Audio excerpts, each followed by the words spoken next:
When I was a curator to the placement back in South Africa, in the cathedral in Cape Town. Came across all sorts of people there, of course, and all sorts of situations, and then became interested academically in what reconciliation and restitution mean particularly. So I've just completed my PhD in reconciliation at Durham. We'll hear a bit of that this afternoon. Not the boring bits.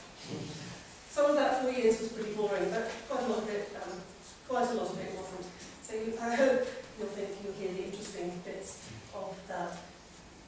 And to cut a long story short, I'm now Canon for Reconciliation at Coventry. It seems a fairly obvious place to be, given what I've just told you. So I've been there since September, and it's a wonderful and challenging and difficult place and ministry in probably equal measures.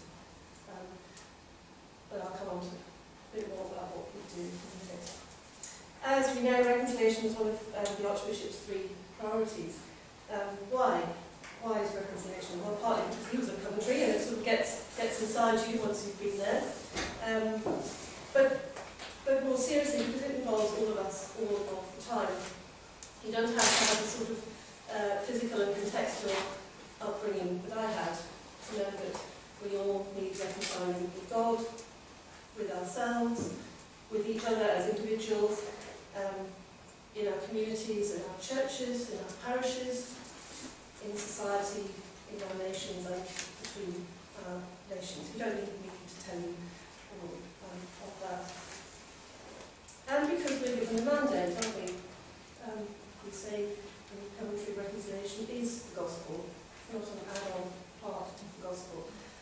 2 Corinthians 5, Paul tells us we're given the ministry of reconciliation.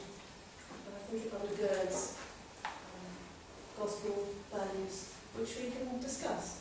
That's what we think in Coventry. That's where I'm coming from, but I'd really like to know what you think about that as well. So at its most basic, reconciliation is about how we do relationships, how we relate to each other. Because in the end, it's either reconcile or keep fighting. Reconcile or keep fighting. Did you argue with the person you might live with this morning about who was going to make the tea? Who was going to take the bins out? Where should we go on holiday this year? How much of our diocesan budget are we spending on CMD? What is happening in Syria, in Burundi, in Greece, in what's happening in Charleston? Reconciliation is about all of us and everywhere. So I'm going to use the time we've got till about 5:30 to think with you about what reconciliation is, what it means, what the process, what the journey of reconciliation is like or might be like, and in fact take you through a bit of a taster of one of the courses that we run at Coventry Cathedral, one of our reconciliation courses. And we're starting to run different sorts of courses. This one is about reconciliation itself rather than mediation or facilitation or conflict resolution, which are all component parts of reconciliation, but we see reconciliation as the overarching and bigger, more hopeful picture. I was in a roundtable discussion in the University of the Western Cape in South Africa about 2 years ago, and there was a whole debate about whether reconciliation was a word that should be used at all anymore. Some people said no, it's too big, it's too difficult, or it's too cheap, as in God with his cheap grace. It's been diluted too much, or it's about sitting around on cushions and being nice to each other. Some people said community cohesion, social cohesion is the thing that we must be thinking about instead. And some of us said no, actually. If we as theologians are not saying reconciliation is the thing that we are engaged in, we have to be engaged in for the sake of the world and each other, with its hope and its love, then I think we're quite lost. Then we carry on fighting. I'm not saying we can fix it all. God fixes it in the eschaton, but we're on this journey towards it. We shouldn't discard the word. Reconciliation then involves relationships, it involves journey, which we are all on, and it involves story. my story, God's story. So I'm going to start briefly by telling you about the Coventry story. After I've asked you this question, who's heard of bicycle theology? Oh, good. I'll tell you about bicycle theology just now. Who's heard of train theology? Now that's really good, because if you'd heard of train theology, you'd be lying. I've just made it up.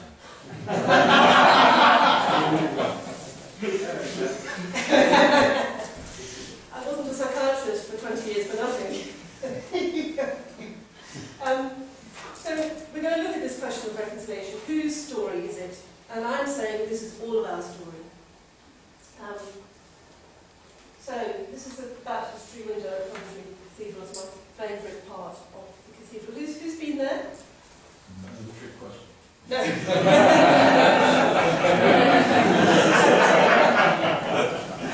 Okay, so most people have been to Coventry Cathedral. If you haven't, please come and visit us.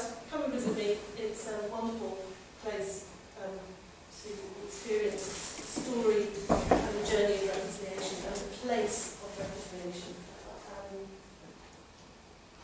So it was once a parish church, became a cathedral in 1918, and after 11 hours of bombing on the 14th of November 1940, was reduced to rubble.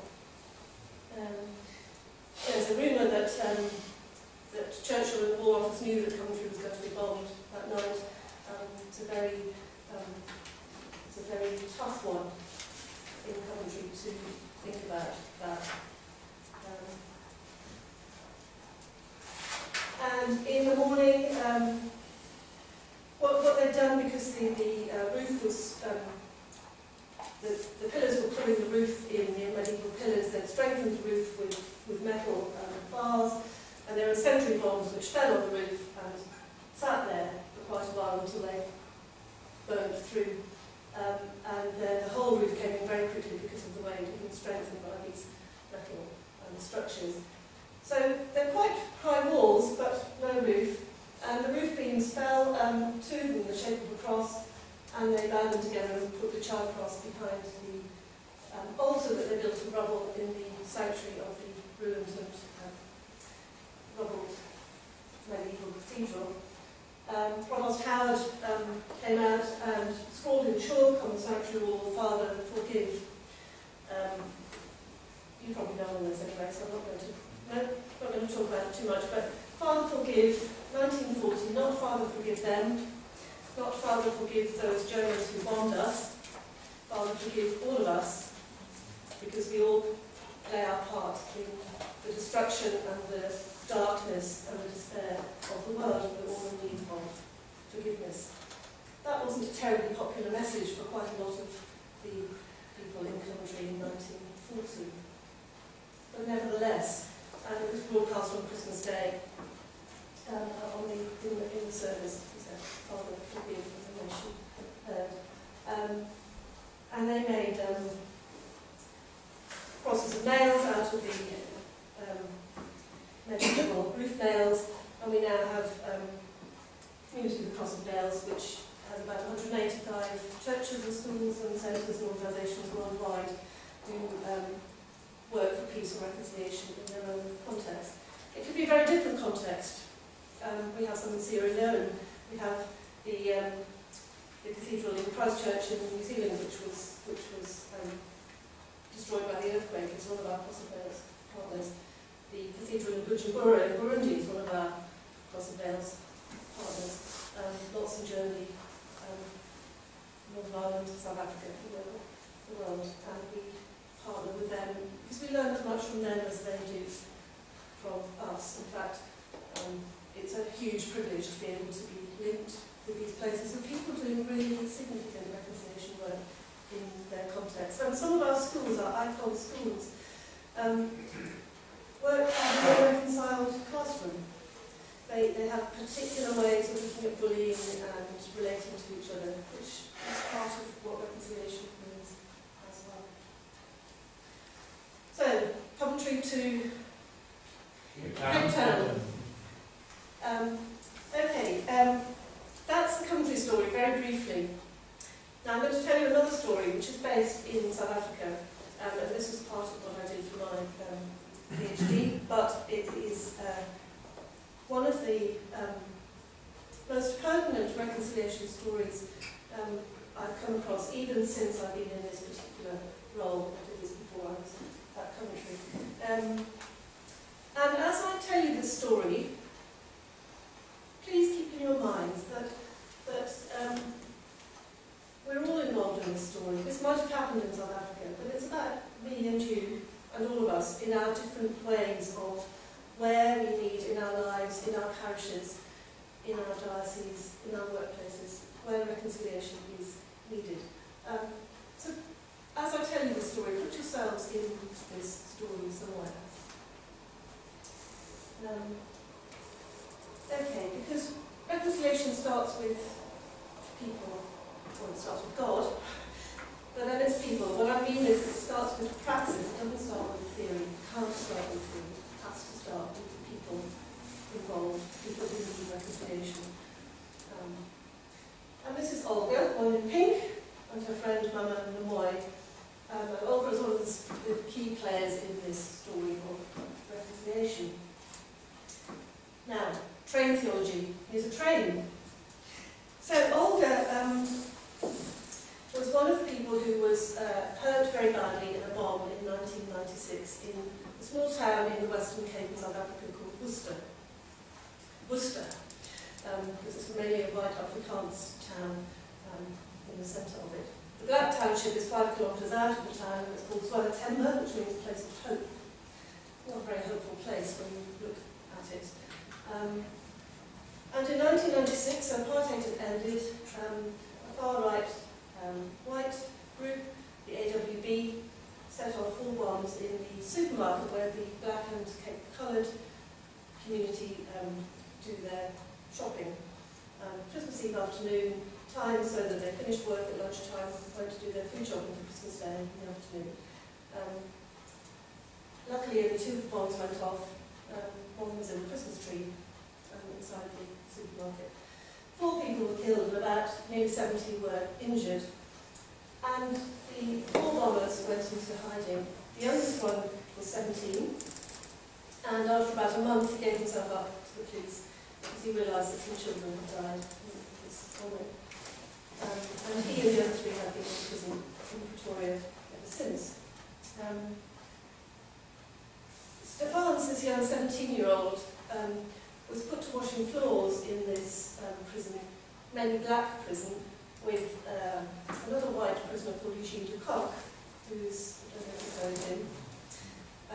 His nickname in apartheid was Prime Evil, and it's a terrible nickname, but he contributed and did a lot of human rights atrocities when he worked for the South African security forces. And he seemed to have repented in prison. So he started working on Stefans and saying, you need to think about what you did. You need to think about why you planted that bomb, why you wanted to kill black people. The theology behind killing black people is that white people are descended from the tribe of Benjamin and the black people are descended from the tribe of the devil. And so their theology is to wipe out the black population. And that's what he believed at the time. So after about 10 years in prison, Stefan started to ask if he could meet some of the bomb victims. And as he said, not to ask their forgiveness, that wasn't his right, but to put himself in front of them so that they could tell him or ask him anything they needed to. And if it felt okay, to then ask for forgiveness. But he's always been very clear, it's not my right to ask for forgiveness. And after quite a few years, Olga, who I showed you just now, Olga went. She and Harris from the township hired a little car, and they drove the, what was it, Nick, about 1,500 kilometres from Worcester to Pretoria. And as she said, she didn't want to forgive him, she just wanted to look at the person, look at the monster who'd done this to her. Her legs had been very badly broken, she had to give up her children because she couldn't look after them. She hadn't worked properly since she was on the bread line, or under the bread line. Still, medical treatment is not free in South Africa. went, and when she realised that he'd never had a visit from his family in all the 16 years he'd been there, she said he could be my son. And they embraced. And she said, I forgive you. I wasn't there when God made you, and you weren't there when God made me. We are both children of God. She embraced it. They then came back to Worcester, and they set up a thing called the Worcester Hope and Reconciliation Process, which is a on-the-ground movement which does all sorts of stuff, which I can't tell you now, but all sorts of things. And when I was there, some of the other bomb victims wanted to also go and see Stefan's, because they'd heard from Olga what an effect it had on her and her life and her pain and her bitterness and her healing process. And Stefan's also wanted to meet some of the others. So we said, okay, we'll take them. The prison authorities wouldn't let us take them, and they said, no, you can't come and visit. So we kept banging on the door and we kept saying, no, you're not coming. You're not going to bring other people from the township to the prison. We said, yes, we are. And set about raising some money. Some of it was restitution money for the right community in Worcester. Some of it was fundraising here. The prison eventually said, okay, you can come with them all, as long as you come and bring them all, and then when you get here, we will decide whether you can come in or not. And then you'll know whether you can come. And we said, no. But we were determined, and as God or luck or something would have it, and the Minister of Justice then appointed, who decided it would be a good idea, actually, because we were so determined that to let us come. So we took 47 of the bomb survivors, or their families, on a train from Worcester to Pretoria to see Stefan's, the bomber in prison. This is the train. And that's us setting off from the station. We had a very interesting time at the station. The correctional authorities, the prison services, had completely come on board by now, in a very interesting way. They brought a marquee, they brought all sorts of snacks, and they brought their chaplains. We had all sorts of protocols and speeches and prayers of blessing as we were about to set off. One of the correctional services chaplains said, you were going on a train, and when you get there you are going to forgive the perpetrator. And that message, that's a very common theology of forgiveness in South Africa, actually. You must forgive, for various reasons which I won't go into now.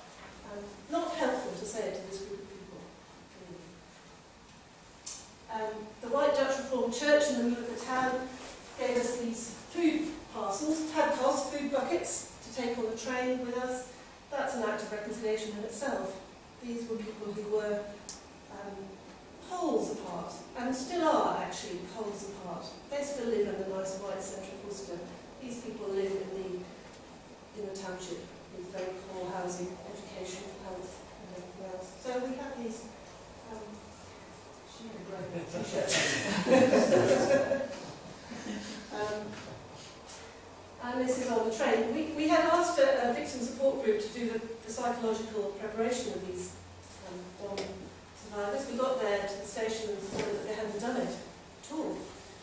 So we now had almost 50 people who had been in a bomb with no psychological help since, or their families who had died. Some of them had had no medical treatment since. There was a boy with shrapnel sticking out of his head. A young man who had been a boy. We had 28 hours on the train, thankfully, to get there. So we divided people into 3 groups, and we did as much spiritual and psychological preparation as we could. 28 hours, it was quite a long time. It was very tiring, 28 hours on the train, but thankfully we did have 28 hours. And that's something about the reconciliation journey. It's long, it has to be long, it doesn't happen overnight. It's risky. One of the people in my group disappeared halfway through, and I thought the worst had happened to her. It took us half an hour to find her. It was a very risky journey. This was my group in the dining car of the train, and in 3 languages, with interpreters, trying to brief people psychologically and spiritually in that setting was quite difficult. It was about 40 degrees and the air conditioning had broken as well. And I ended up walking up and down this aisle of the dining car saying, I'm an Anglican priest and I tell you, you do not have to forgive, which didn't quite come out the way I meant it to. In fact, I told my bishop that when I got back and he said, what? He said, what? But what I meant was, it's up to you. I'd love you to be able to forgive the perpetrator, but it's your heart and your soul and your journey. And it's actually abusive of me to tell you that you have to. And we got to the prison. Yes, Stefan's. Now he's only 30. And he had wanted this to happen. He'd been asking for this to happen for a long time. And he had been prepared very well, actually, by the prison, by the social worker in the prison. This was the first of these occasions that there'd ever been in South Africa, victim-offender dialogue. There were 150 prison staff who'd been brought in to watch, which was not great. The hall was set up like a sort of lecture-style hall, with a big table at the front with bowls of mince and flowers and a jug of water. They'd invited the press, but the TV cameras were there too, and the newspapers. And it was a circus. We had no control over that at that stage. The prison at the last minute also said they wanted to bring in one of the other perpetrators. We were very surprised and we said, no. We prepared them to meet Stefan's. I don't know anything about the other one. I don't know if he's repented or what's going on. There was a roving mic. People explained what they wanted to him. They asked him questions. They told him what had happened to them and their families. He said, I wanted to kill as many of you as I could. And now I know that's wrong, and I'm sorry, I'm truly sorry. Some people said that they forgave him. Some people didn't. Some people stood up and told him how angry they are with him, how their lives have been ruined by him.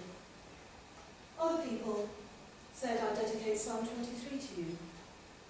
If I had my way, you would leave this hall now, as a free man.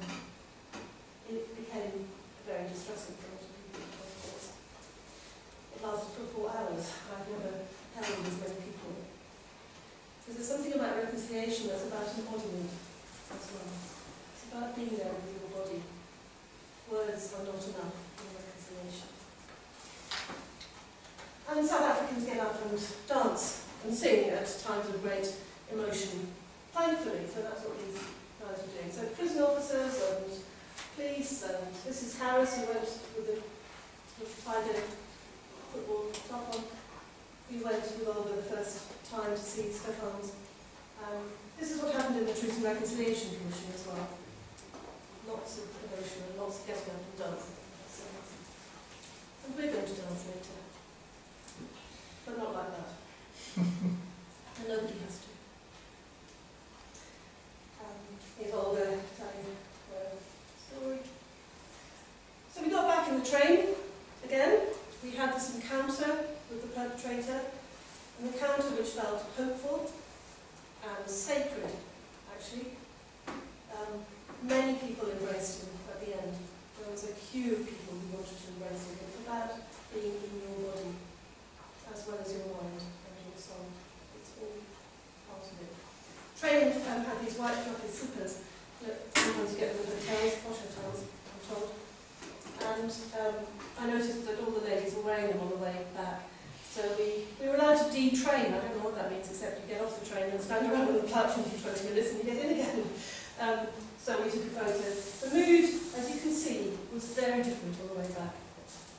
Whether or not people had forgiven the bomber, they felt that they'd seen, and seeing was a really important part. They'd seen him.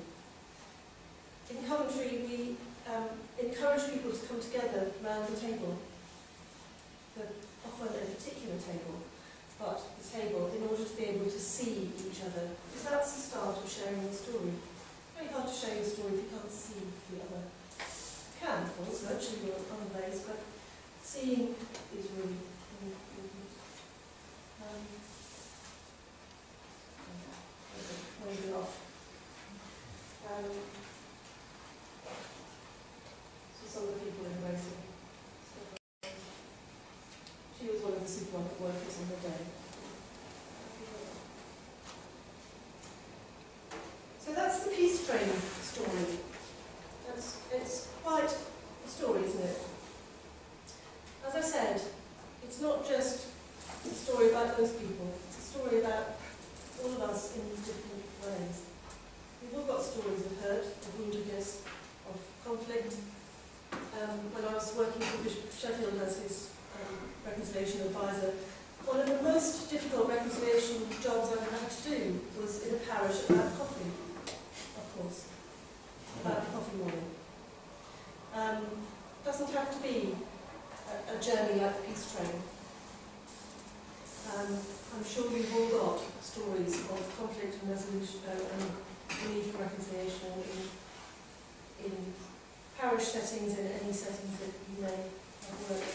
So what I'd like to do now is, in groups of, 2 groups at each table, just 5-10 minutes, 1 or 2 groups, depending how many of you there are, think of a real experience you've had of reconciliation. It doesn't have to be a deeply personal story. It could be one that you know about, but an experience of reconciliation. What were the steps that led to the reconciliation that happened? What were the effects afterwards?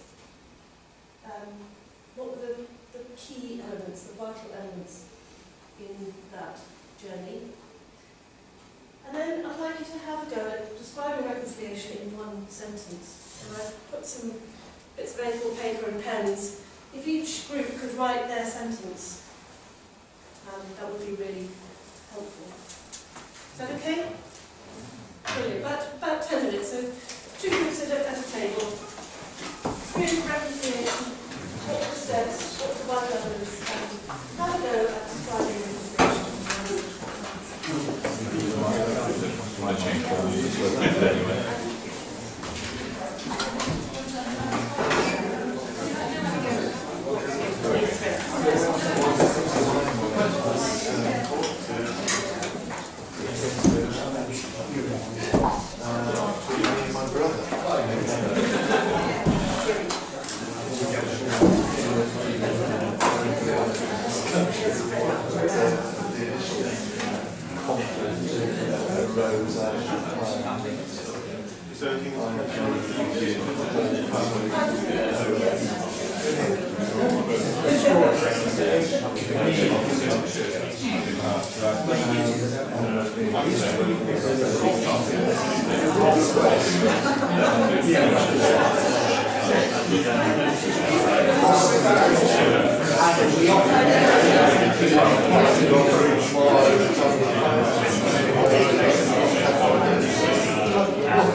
Well, it was one line.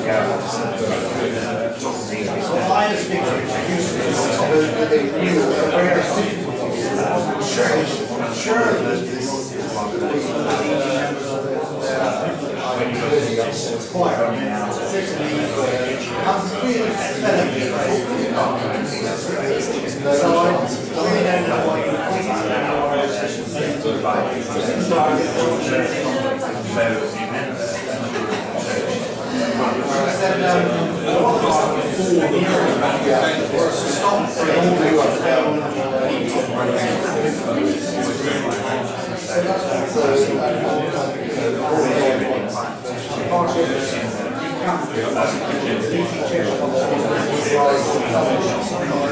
yeah, always pressure.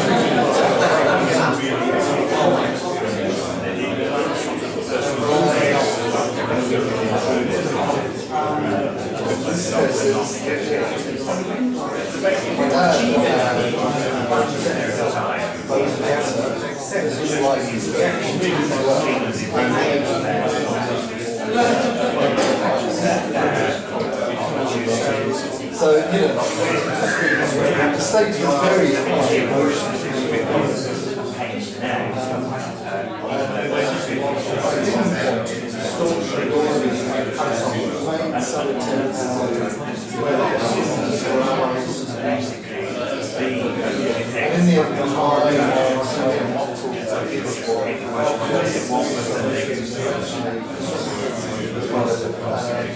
The relationship with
Quite an interesting, the reconciliation is actually sort of being able to do this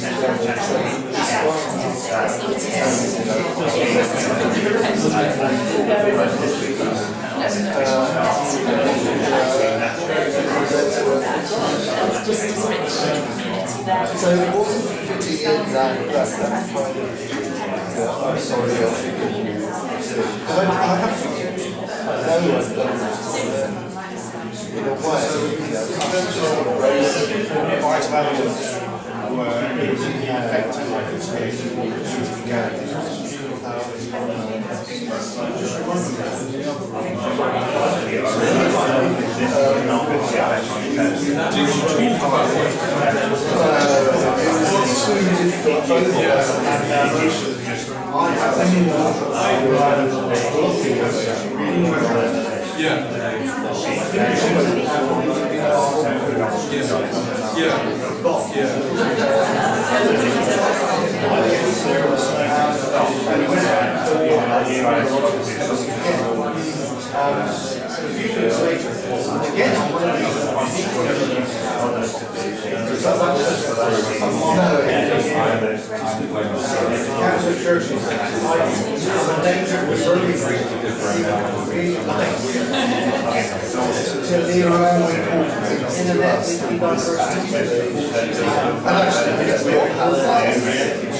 so the end result is what so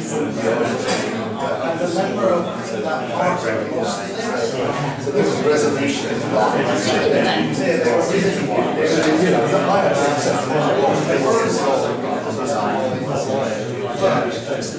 which I think is one of the things we had metrics to then trace strange by training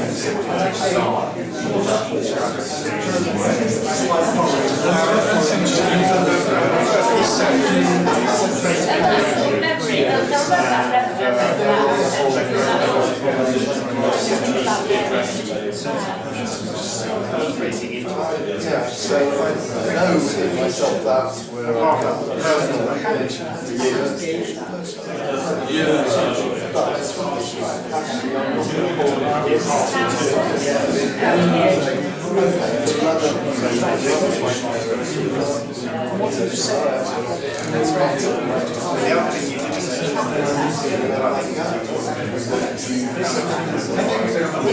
Does letting it go to begin with accepting reality?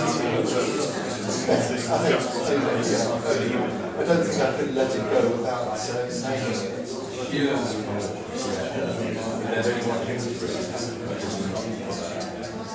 In the end, we don't find it so short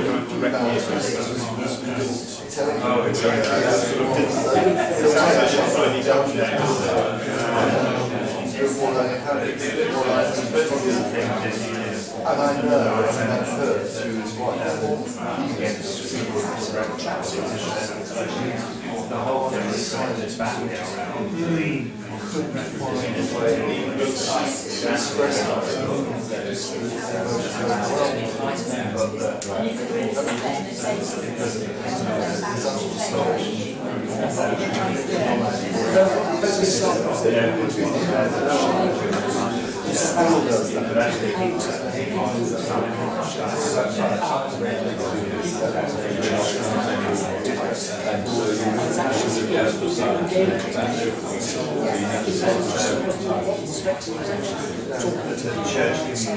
but yeah, that was so that was lots of ways of because they love to have conversations steps and what's going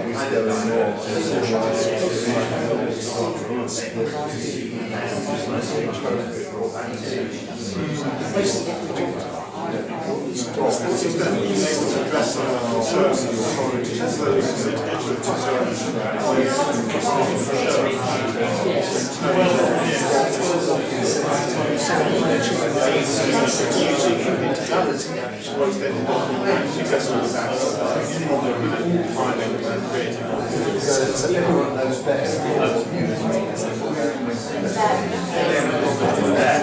So,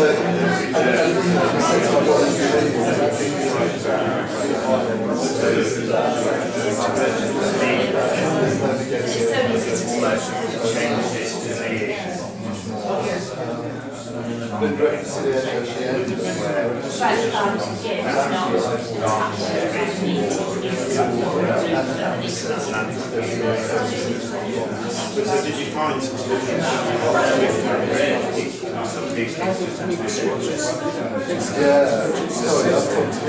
it's really interesting. I think that's right. I mean, that's good. It's good to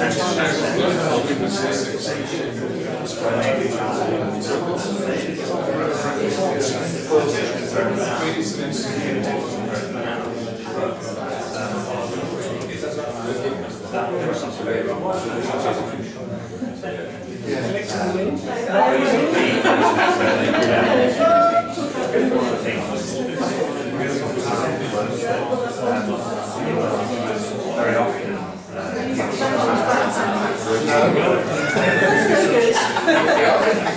we are thinking about it.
time lapse that I forced myself into that enabled me to enable some air into it. Sure, so there's something about time and the length of journey that maybe needs to be, and not reacting like that. Okay, thank you, that's helpful. So timing, time and timing actually. What I found in my work is that often it's those kairos moments. But it was time and choice. I needed, yes. I needed to forbear or to choose something different. Yeah. Okay, and choice. Time. So time and timing and making a particular choice. Yeah. Okay. Anyone? Thank you. Anyone else? I just want to add to your comment, Andrew, that I think what you said about the choice and the forbearance and the developmental delay really does make a neurological difference. I was speaking as a psychologist now, what you said about the fMRI studies, functional magnetic imaging studies, really show that the reactivity, the journey, the train journey, not the bicycle, the train journey, makes a lot of sense, doesn't it? It does for me. Yes, it really My does. story Yeah. today was very much about that, having pondered over the issue with another person for about a year. Okay. Yeah. So it's a long time, isn't it? Yeah. And what happened in that time, do you think, then? Well, I've just written here, just discussion again, seeing the other person in a new light. Seeing the other person in a new light. It is a cognitive experience, but it's also an experience where it's students through needing to do some reflection because this is about a pastoral situation, people who have a decision about my work, about the kind of work that I do. So it's nice to. Sure. So there was some conscious reflection on what the situation was. Yeah, rather than putting up some kind of I thought I needed to, wanted to get into it. So you explored it a bit. And you managed to put yourself in the other's shoes a bit. Yeah, to a degree. Yeah. And they also with me. So it's a two-way thing. It was two-way. Thank you. Because there was a really interesting question. Can we reconcile if the other party doesn't want to? How does reconciliation happen in that case? So, we can think of some situations where maybe reconciliation is not even appropriate. I took them to adding Yes, thank you. Yeah. to seeing the other person in a new light, but certainly one of the stories I was thinking of was seeing myself in a new light. Sure. Something emerged in the conversation where I suddenly realised actually I'd blown it in ways I hadn't seen until we had the conversation. Both else seeing the other person and That's really important, isn't it? Something about understanding self as well as trying to understand the other, the one that we're fighting with or who's fighting with us, depending on where we're standing at that moment. Can I just ask you, you just said that thing about what if the other doesn't, but what if the other is dead? I mean, we assume you have a reconciliation process. You can, because part of the reconciliation process is an internal process. So part of it is about freeing something up in oneself in order to carry on in a better, more reconciled way to what that situation had been. You, of course, if somebody's dead, or if you think of some child abuse situations, for example, it's not appropriate to reconcile those the perpetrator with the victim in that sense. Mostly, I would argue. But some reconciliation can happen nevertheless for the victim and for the perpetrator too, which is really important. It can be a representational thing, can't it? So I think things like that former forest prisons of war, where some of the reconciliation work, Japanese people have made apology. They weren't there, they didn't do it, but they welcomed people who at home. It's the nation that has their apologies. And amazing, in fact. It has. On the reconciliation process, even though in some sense you try and analyse it, well, that doesn't work, but it does. It does, and there's another big question really that some of the people in South Africa born after the end of apartheid, so they're called the born-free generation, born after 1994. And some people in that generation, these young people, are saying apartheid has nothing to do with us. Nothing to do with us. It was to do with our parents and our grandparents. So why do we need to make restitution. The fact that there's huge economic imbalances and educational and health imbalances. White and black, I mean, I'm not just saying from one side, both. There's quite, so, you know, when the Queen went to Dublin, for example, you can think of all sorts of, I don't know if you heard, it was today, I was listening to the radio in the car on the way, the bookkeeper of Auschwitz has just been found guilty and sentenced to 4 years in prison. He's 94. And I had a quick one-line response from one of the survivors of Auschwitz who said, I can never forgive him for killing 30 of my family. And he's been found guilty of killing 330,000 people. It's difficult, isn't it? Stuff. This is risky, tricky stuff. It's important stuff though, because that still affects him and his family and all of us. In fact, some of our most moving cross-males partners are in Germany and living daily with their guilt. Actually, as they call it, their guilt. We see things in different ways, and putting ourselves in the other's shoes is very important. I was thinking what Professor van der Kolk, who you know, has said, the body keeps the score. Yes. That's his title of the book. And I think through the gene bank, we do have those ongoing effects, as some of the so-called phrase of the symbol of fathers, etc., visible generation. I know in Australia we have one Prime Minister who refused to say sorry to our Indigenous people with history. That stuck in his craw, partly because of the financial repatriation that was denied. Sure. Another Prime Minister will do that. Had an enormous healing effect in Australia, just only a few years ago.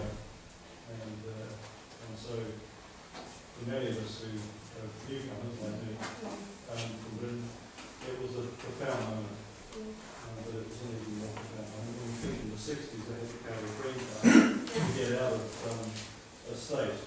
I just can't get my head around that, what it would be like. So nationally, I think reconciliation can be extremely powerful. It affects through some significant actions. You mentioned about the Kairos one. I think for Australia there was a Kairos one. Yeah. And for Coventry it was November the 15th, the day after the Thomas Town went to the ruins and said, forgive. Okay, anything else about vital elements, stories? We had a comment on vital elements, intentionality. Intentionality. Say it what? I think we sort of shared stories of some stories of my story was where I was more immediate to actually black and white, because I put this out of history I have, and yet Rose was talking where she was one of the party who was prison president. But in all cases this wasn't something that sort of drifted into a new start or a coming together. It was an intentional act on somebody's part. So there has to be a will to reconcile from somewhere, someone. Yeah. But the intentionality might be just one step at a time. So Yes. it might be, you need to hear my story. Yes. Might be as far as it goes initially. Yeah. And then we then. Absolutely, and there are lots of different stages, and sometimes reconciliation processes get stuck for years and years and years at a stage. It's not to say that the preceding stages has not been important. You know, we have to acknowledge the guilt and the anger and the lament that's involved in all of this. Reconciliation, like I said earlier, is not about sitting around on cushions, being nice to each other. It's a really hard road, but a hopeful road. Okay, could you just read out some of your sentences and then we'll move on? Because there's lots of people to say. Thank you for doing that. Let's, anyone who want to read, what is reconciliation? Okay, we reckon reconciliation involves encounter engagement with the potential for transformation. Say it again, thank you. It involves encounter and engagement with the potential for transformation. So we've got potential for transformation. Thanks, Alistair, that's brilliant. Potential for transformation. Okay, encounter, so being with the other, seeing the other, engaging with the other, and the potential transformation. Because there has to be some reason for this hard work. What do we want at the end of the reconciled time? We will walk through. Thank you. Anyone else?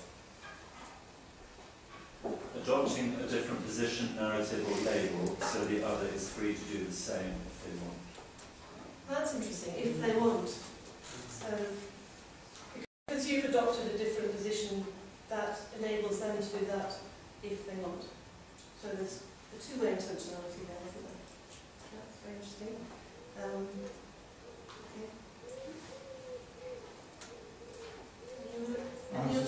Ours was a sentence in progress when we wanted to get the past and the future in. Honestly reinterpreting the past to enable hope in the future. It's about reinterpretation. So reinterpretation, remembering. Yeah. Remembering in a different way, putting the past together in a different sense. The Community for Cross Wales has three pillars. One is healing the wounds of history, one is learning to live with difference and celebrating diversity, and one is building a culture of peace, so that's past, present, and future, and that's where we're going.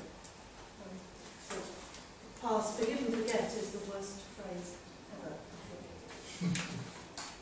Forgiving does not mean forgetting. Forgiving means reinterpreting, as you said, remembering a past. Now the difficulties with that statement, and we'll come on thinking about that in a minute. One last one? Two last ones. Will we reconcile about this? Reconciliation needs to face reality, listen and hear. It's not like a vision to find out the future. Okay, so that's a pretty full reconciliation, isn't it? Pretty full definition. Needs to face reality, so face some sort of truth. Listen and hear to the other, share the story. We don't intentionally let the division define where we're going in our future, and we have to move towards each other. Thank you. Reconciliations, participating in God's love. Wonderful. Thank you. Yes, because I was asked the other day, I was doing some reconciliation MA teaching to some Bible college students. And one of them said to me, so, is there any reconciliation without the cross? I'm not going to answer that now, but ponder on that, participating in God's love. Because that's the sort of question, once you start doing this sort of work, there are lots of answers to that, of course. But is the cross, as Christians, essential in reconciliation? Because we have the vertical reconciliation from God to us in the cross, and we have our horizontal human-to-human reconciliation. I focus on the table more. That's another story. Okay, I'm going to tell you about bicycle theology, and then we're all going to get up and do something. Bicycle theology. Michael Lapsley, does that ring any bells? Michael Lapsley is a priest from New Zealand who spent most of his working life in South Africa and now around the world. He was chaplain to the African National Congress during the apartheid. He went into exile and he was sent a parcel bomb which blew off both his hands and one eye, and he was very badly injured. In fact, he's got two hooks on his hands. Seeing him preside at the Eucharist and holding the chalice up is one of the most moving things I've seen. Michael Lapsley then set up a Healing of Memories centre for people to come together to remember differently, to try and heal the trauma of their conflict and to move on.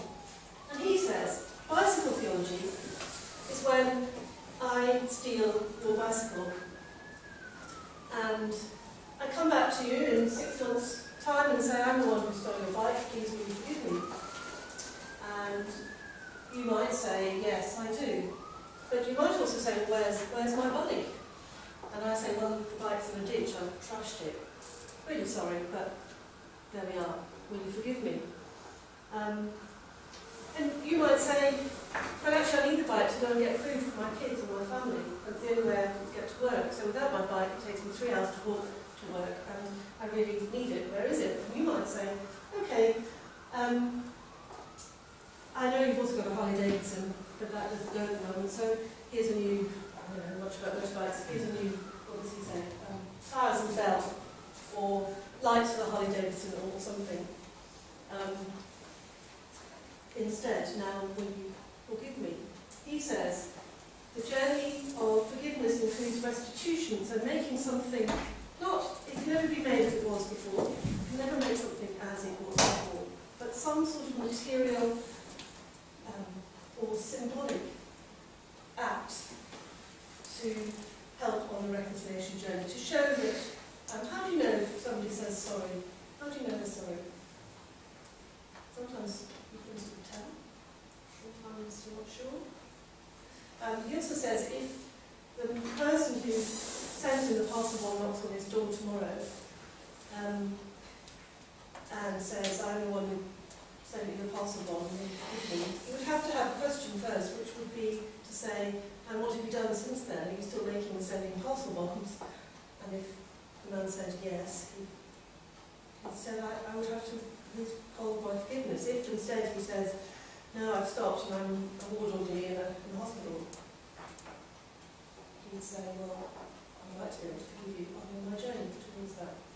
So it's, what I'm trying to say is it's complex, but at its heart, reconciliation is very simple.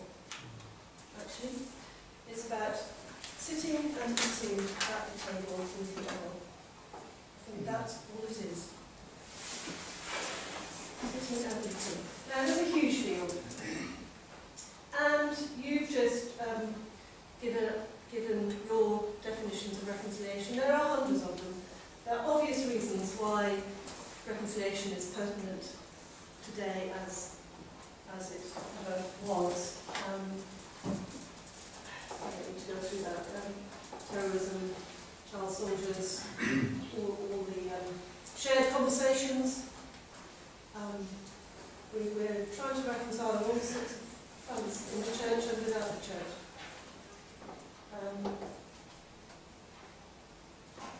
Reconciliation involves grace, participating in God's love. It's an art, it's a science, you cannot have protocols.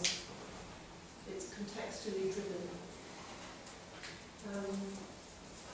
And you can't shortcut it. Microwave on reconciliation does not last.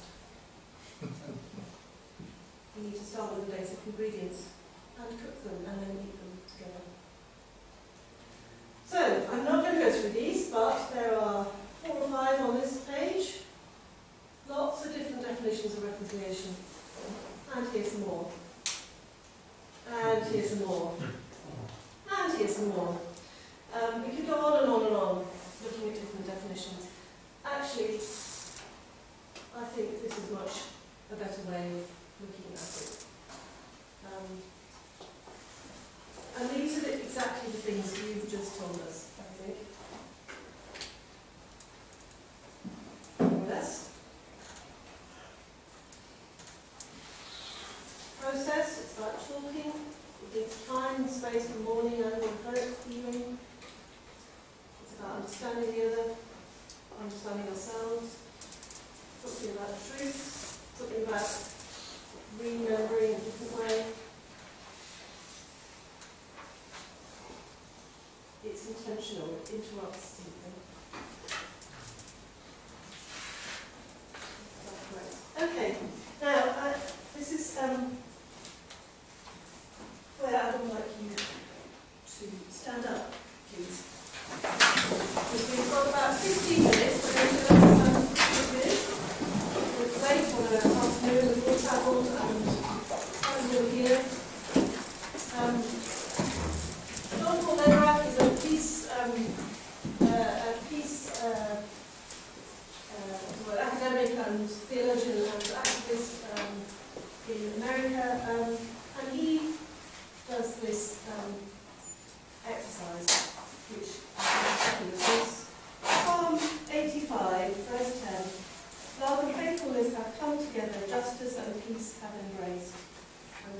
Spanish translation of that. Truth and mercy have met together, peace and justice have kissed. Truth and mercy, forgiveness.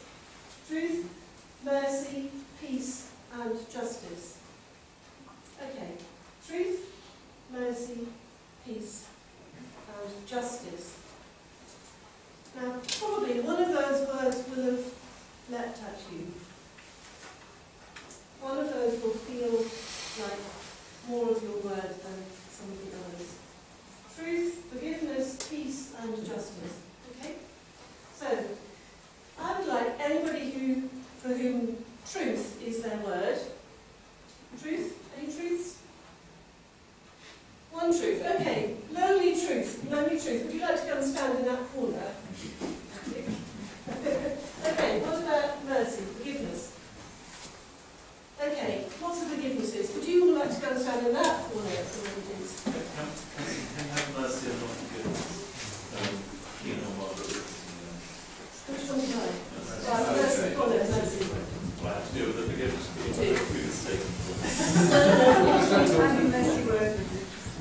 I sometimes interpret that as I just have groups who are less able. Okay, peace. All right, pieces. Would you like to go to that corner, please? And justice. Justices. Would you like to come over here, please?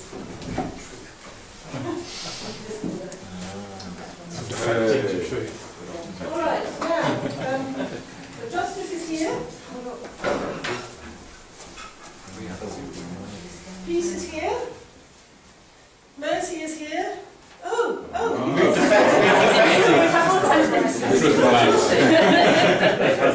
right. Okay, in your groups, just spend a few minutes. Why are you in the place you're standing in now? Why is truth meaningful for you? Why is mercy meaningful for you? Just talk to each other. Why is truth meaningful? Why is justice meaningful?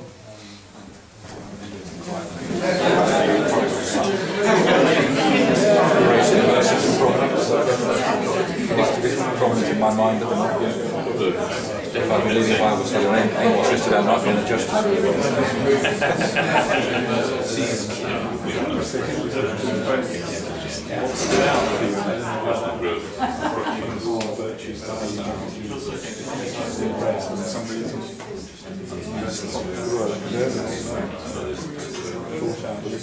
I think something about it being a gut thing, which is a gut thing rather than a head thing or a heart thing.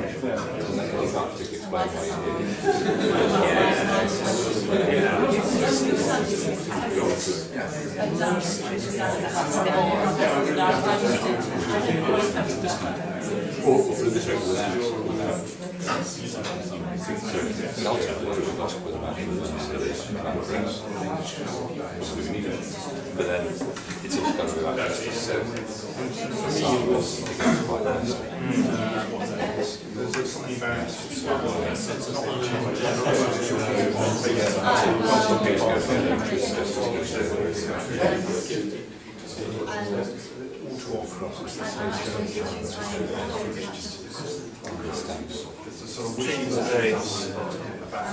Contained concept.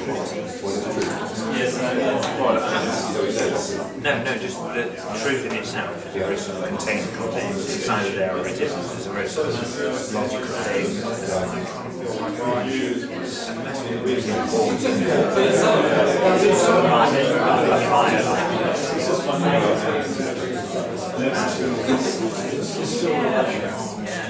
But then to such an extent, justice is a bit like tools that it's either a right or wrong.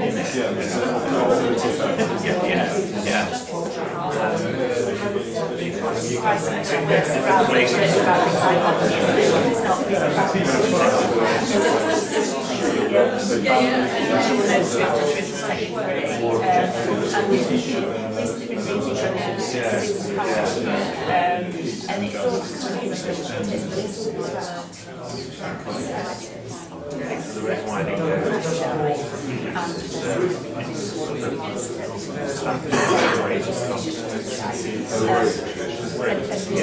Overrated truth. Probably misunderstood it. We chuck a lot. I think it's a lot of expectations and things. But actually not so taking what constitutes truth. Okay.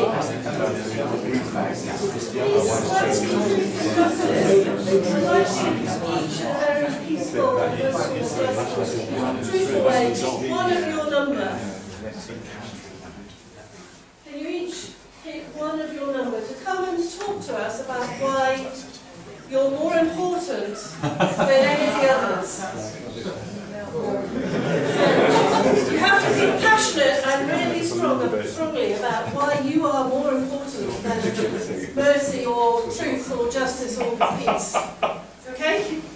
Come on then, one from each. Come and stand up here and everyone else can sit down.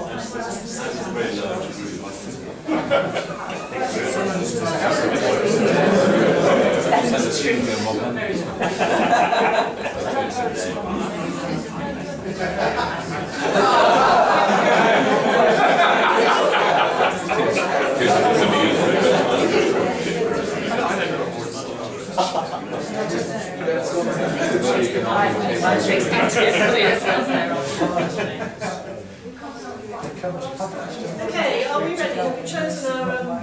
I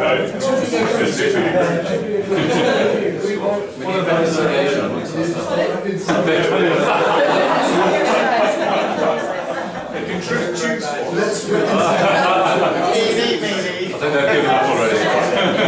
First step in a reconciliation process, okay? Intentionality and will. Is Will anybody called Will? There is. There we go. As I said at the beginning, there are two outcomes. We've elected Roger. We agree with that. Sign of reconciliation or keep fighting, so come on then. Go, Roger. We exercise the opposite of mercy at the side of Roger. Okay. I seem to be closest to the front, which doesn't seem very merciful. So I'm going to join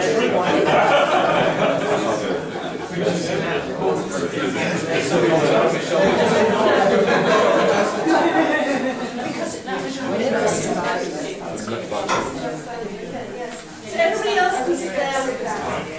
Just need your one. Where do you want us? Here, please. The front. Mercy, thank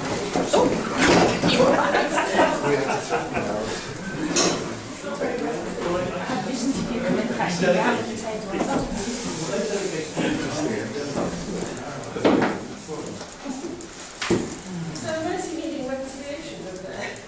The merciful group wanted me to be merciful, but I've decided not to be. Okay. Have we got anybody from the merciful group? Oh, merciful. Oh, Tim.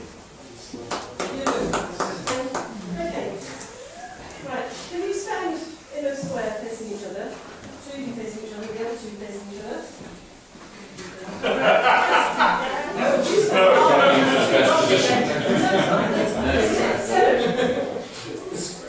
Right. Why do we need mercy?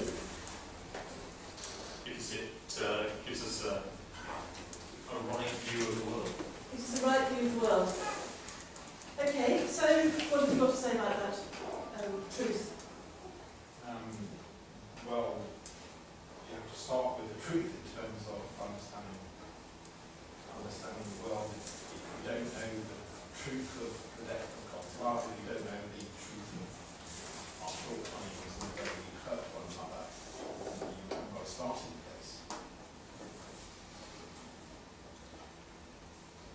And that's why we have mercy, because that enables us to get to that truth.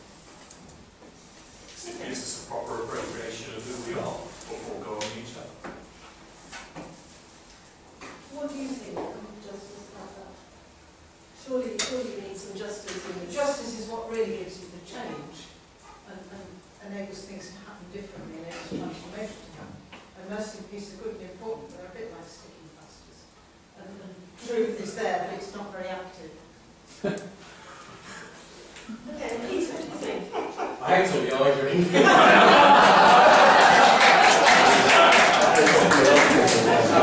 If only we could get along. That's why we need peace, because truth's important. You need to establish something what's going on, but you're never going to fully agree. Because there's more than one truth? Yeah. What do you think? No, it comes some way. Is there a truth or more than one? Well, there is probably only one truth, but our perspective on that is all deeply different. Which is why you need mercy. Yes, so I would agree we need mercy, but first and foremost, if you haven't started with the truth, We can't abide in the truth without mercy. And you're not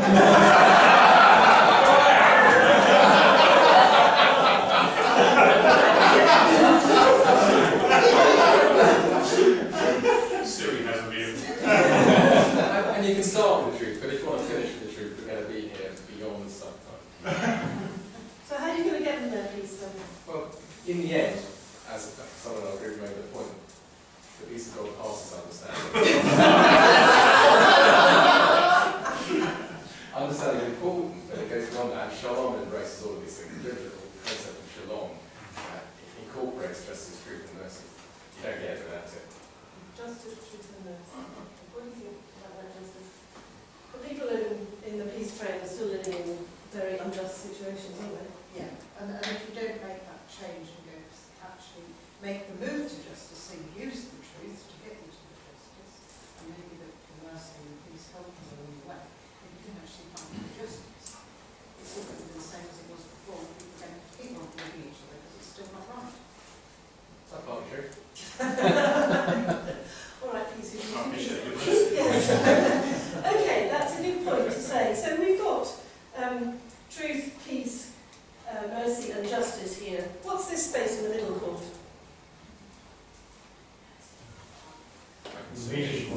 Meeting point, okay. Aboriginal. Yep. Someone said something else? Reconciliation. Could be reconciliation, yep. Potential. Potential. Distance. Distance. Holy ground. Holy ground. Relationship. Relationship. Yeah. Misunderstanding. Yeah, okay. Somebody said something else? love. Love. In a way that we, much bigger way than we often use the word. So you're wrong. Well, if you're wrong, you have an understanding of what love looks like. But you have to hold them together about that.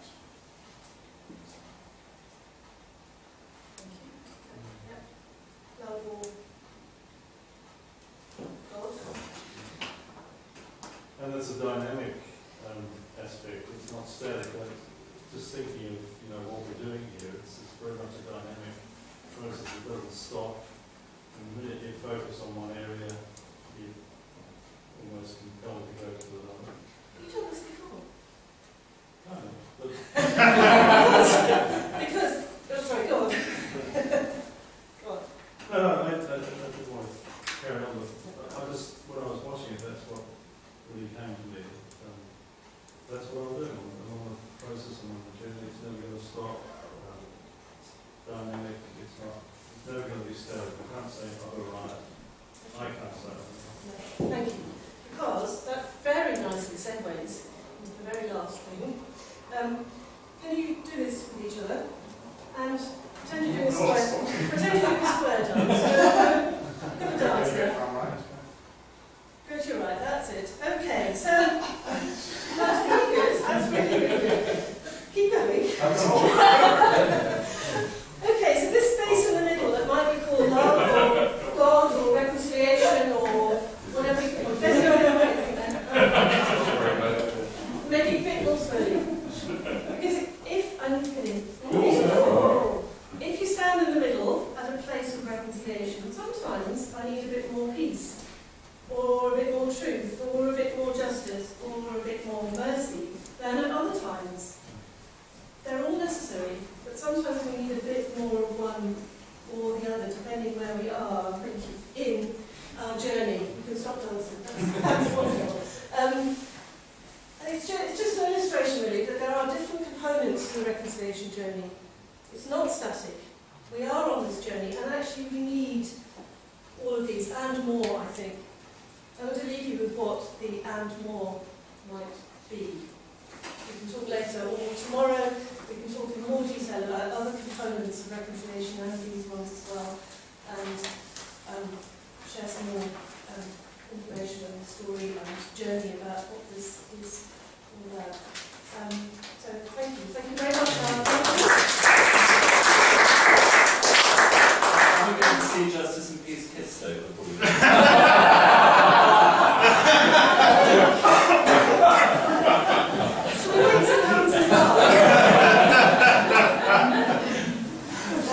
I've also I've put some of our new reconciliation course programs on there. There's nothing in the inside. I'll email you the exact dates for the courses and the reconciliation pilgrimages that we have as well at Coventry, because it's also about being in your body in a pilgrimage.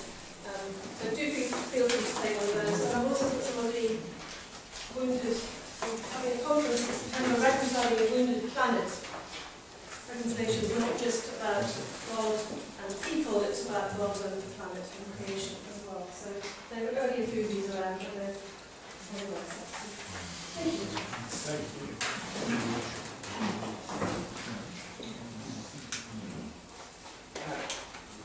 We meet for worship at 6 o'clock in the lower church. Evening meal is 6:45, again in the refectory. And if we can start our small groups here at 8 o'clock, and we'll all come into this room to begin with, and Andrew will lead us in an explanation of the process and some thinking, and then we'll go to our groups after that. So